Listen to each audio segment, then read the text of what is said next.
But we do have good news on the horizon.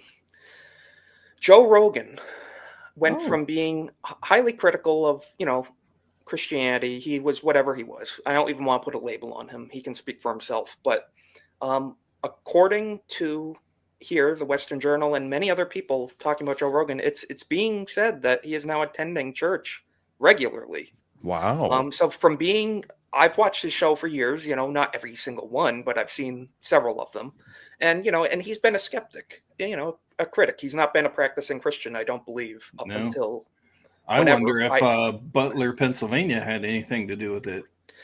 I think that woke a lot of people up. I think that was a very, very, shall we say, big revelation for a lot of people that miracles are very real, and that showed a lot of people that God has a greater plan. And I think this is a great thing. Joe has a lot of influence in the world. His podcast is like the biggest on the planet, I think. And the fact that someone like that is attending church regularly, according to this, I think that's a big win, because now the younger men, a lot of guys my age, even younger, Gen Z and going into Gen Alpha now, even younger teenagers are listening to guys like Joe.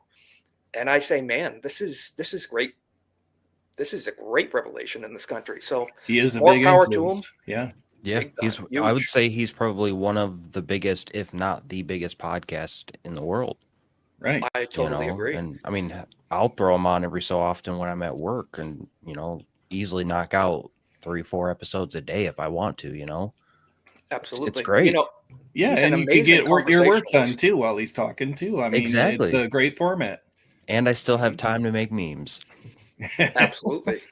And I don't, like I said, I don't listen to every show. It depends very much on the guest. There's different guys I like more than others.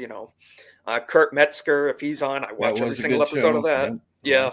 Mel Gibson, that episode, highly recommend it. Trump, JD Vance, those are some good episodes. So, but I'm very happy to hear this. I just had to cover this because I think this is a great revelation, and I agree with Alex here. Mel Gibson potentially played a big part in this. Mel did, evangelize to him and basically put it out on the line. He's like, man, Buddha died, all the other guys died.